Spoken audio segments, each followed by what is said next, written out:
Good afternoon to all of you. This is professor Naveen Verma और front of you, और मैं स्वागत करता हूं आपका अपने इस यूट्यूब चैनल पर जिसका नाम है सीएस गुरु चैनल।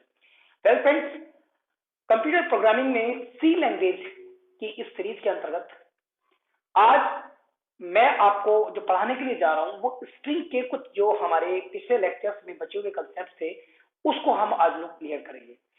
अब तक हमने स्ट्रिंग्स के 2 लेक्चर्स आपको डिलीवर्ड किए हैं। उन लेक्चर्स में मैंने आपको कोशिश की है कि स्ट्रिंग क्या होता है ये समझाने का प्रयास किया है, स्ट्रिंग को हम क्यों यूज करते हैं, स्ट्रिंग का कंपैरिजन हम लोग एरे से कैसे करते हैं, और इसके अलावा डिक्लेरेशन हम लोग स्ट्रिंग का कैसे करते हैं, और एक सिंपल प्रोग्राम से आप लोगों को स्ट्रिंग को समझाने का प्रयास किया था। मैंने आपको बताया था कि स्ट्रिंग यदि आपको सी प्रोग्रामिंग के अंतर्गत यूज करनी है तो यदि आप एरे को एज ए कैरेक्टर एरे मान लेते हैं तो वह आपका एक स्ट्रिंग की तरह वर्क करती है।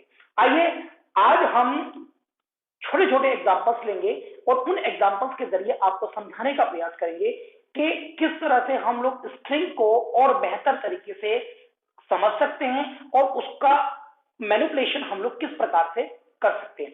वेल, कुछ क्वेश्चंस हम लोगों के जहन के अंदर आते हैं, उन क्वेश्चंस की ओर हम लोग कोशिश करते हैं समझने का। उन क्वेश्चन से देखिए जरा, मैंने बहुत बढ़िया मेंशन किया है कि in what way character array different than numeric array. पहली बात तो यह है कि किस तरह से हमारी एक कैरेक्टर एरे जो हमारी एक न्यूमेरिक एरे होती है उससे किस प्रकार से डिफरेंट है, उससे किस प्रकार से।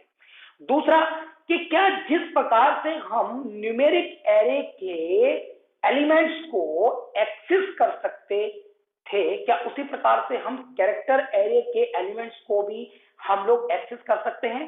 In this regard, the second question is that elements in character array be accessed in the same way as the elements of a numeric array. Okay? Now, how char array manipulate? और किस किस तरह से हम character array को manipulate हम लोग करेंगे। आइए इसका एक बेहतर एग्जांपल हम लोग समझते हैं। सपोज कीजिए हमारे पास में एक प्रोग्राम है और उस प्रोग्राम के अंतर्गत ये चाहते हैं कि हम एक अपनी सिटी के नाम को प्रिंट कराना चाहते हैं स्ट्रिंग के फॉर्म में। आइए कैसे, जरा यहां देखिए। सबसे पहले मैंने यहां पर एक मेन फंक्शन लिया, देन उसके बाद में मैंने एक सिटी नाम का सिटी अंडरस्कोर नेम नाम का एक वेरिएबल लिया जिसका डाटा टाइप हमारा कैरेक्टर है। Is it clear? अब आप यहां एक बात समझने का प्रयास कीजिए कि क्या ये सिटी अंडरस्कोर नेम को हम मेरठ यहां पर असाइन करा सकते हैं? यस, हम लोग असाइन करा सकते हैं, लेकिन अभी तक मैंने सिटी अंडरस्कोर नेम को एक एज ए कैरेक्टर की फॉर्म नहीं दिया।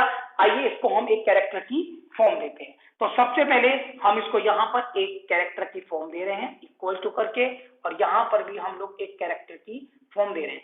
आपने देखा होगा कि यहां पर मैंने इस कैरेक्टर टाइप की एरे के अंदर किसी भी साइज को डिक्लेयर नहीं किया, और at the time of declaration जब मैंने आपको प्रीवियस लेक्चर पढ़ाया था तो उसमें आप लोगों को ये पता लग गया था कि किस प्रकार से हम लोग डिक्लेरेशन करते समय साइज देते हैं या साइज नहीं देते हैं तो क्या होता है। आप इसके प्रीवियस लेक्चर मेरा देख सकते हैं, इसी का मैं इसमें वीडियो में लिंक आपको दे दूंगा। आप देखिए उसके बाद हमने क्या किया, यहां पर आप देखिए कि हमने एक सिटी अंडरस्कोर नेम नाम का एक एरे बनाया जिसके अंतर्गत हमने मेरठ नाम का स्ट्रिंग को हम लोगों ने असाइन कराना चाहा। इसके लिए हम यहां पर एक लूप ले रहे हैं सिंपल, जैसे integer i equal to 0। While loop का मैं यहां यूज कर रहा हूं, तो यहां पर सबसे पहले हमने इनिशियल वैल्यू डाली। अब आप देखिए इसके अंतर्गत कितने कैरेक्टर्स हैं स्ट्रिंग के अंदर, 1 2 3 4 5 and 6। Here is 6 character. Okay, अगर मैं अपनी इनिशियल वैल्यू 0 से स्टार्ट करूंगा, इट मींस अगर मैं इस मेरठ को कुछ इस प्रकार से लिखूंगा MEERUT, और इसको मैं कुछ ऐसे करूंगा, और यदि मैंने इनिशियल वैल्यू 0 दी, 0 1 2 3 4 एंड 5, तो मेरा जो लूप जाएगा वो 5 तक जाएगा। तो मैंने इनिशियलाइजेशन स्टार्ट किया 0 से, i इक्वल टू 0, और मैंने i lesser than equal to 5 किया, इसका that's the ending point here. Okay, now while loop के अंदर मैंने कंडीशन दी कहां तक, i is lesser than 5 तक। Is it clear? Now again, अब यहां पर मैंने प्रिंटफ किया, सिंपली मैंने यहां पर कैरेक्टर एरे को प्रिंट करने के लिए %c का मैंने यहां पर यूज किया। वन बाय वन कैरेक्टर हम लोग प्रिंट करेंगे, city_name_i। अब इसको आप समझिए कैसे काम करता है। सबसे पहले यहां पर i का वैल्यू कितना है बेटा 0, तो 0 is lesser than is equal to 5। Yes, condition is true. If the condition is true then it will be go in here. तो यहां पर आपका आएगा city_name और यहां 0 आएगा। तो city_name 0 पर कौन सी वैल्यू है हमारी n।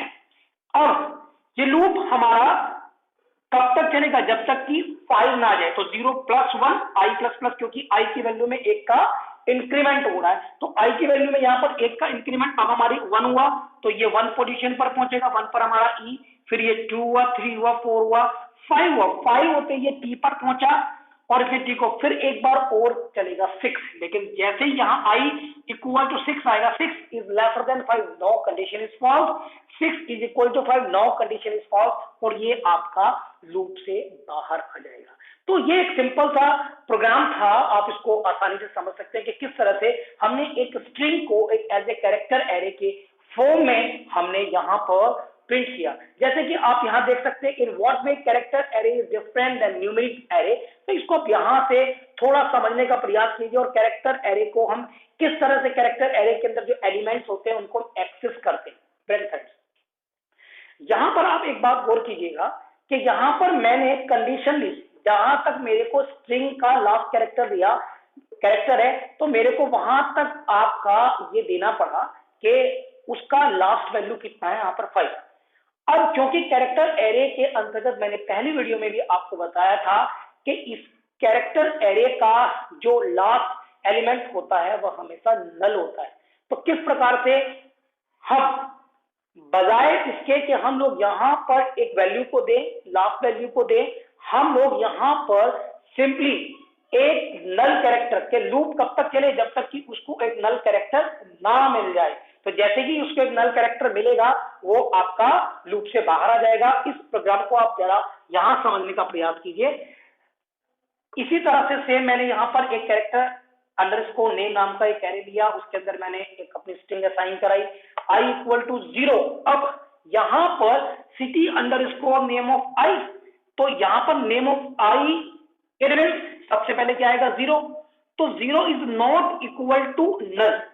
0 इज मतलब अगर हमारा यहां पर 0 पर क्या है m है, यहां पर क्या है is not equal to null, ये तब तक आपका लूप काम करता रहेगा जब तक कि उसको वैल्यू नल नहीं मिलेगी। तो यहां पर आपका प्रिंटफ %city_name_i वो प्रिंट हो जाएगा, फिर i की वैल्यू में 1 का इंक्रीमेंट। तो i की वैल्यू पहले क्या थी 0, तो 0 अब वैल्यू हमारी क्या हो गई 1, यहां पर 1 आएगा, 2 आएगा, 3 आएगा, 4 आएगा, 5 आएगा, 0 से लेकर के हम लोग 5 तक चले।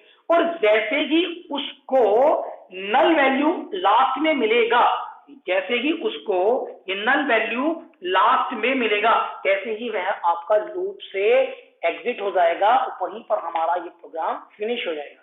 तो ये 2 एग्जांपल्स मैंने आज आपको बतलाई इस वीडियो में कि किस प्रकार से आप एक सिंपल स्ट्रिंग के प्रोग्राम को एज एन एरे के फॉर्म में कैसे आप यूज कर सकते हैं, और हम लोग बिना किसी एक वैल्यू के नल वैल्यू को यूज करके अपने एक स्ट्रिंग को कैसे हम लोग प्रिंट करा सकते हैं। उम्मीद करता हूं ये आपको एग्जांपल समझ में आएंगे। मेरी नेक्स्ट वीडियो देखिएगा, उसमें मैं आपको बता रहा हूं कि किस प्रकार से स्ट्रिंग को हम लोग पॉइंटर्स की तरह यूज करते हैं, दैट इज पॉइंटर को हम लोग स्ट्रिंग में किस प्रकार से यूज करते हैं, आप ये भी समझ सकते हैं इसको। Well, have a nice day and thank you very much.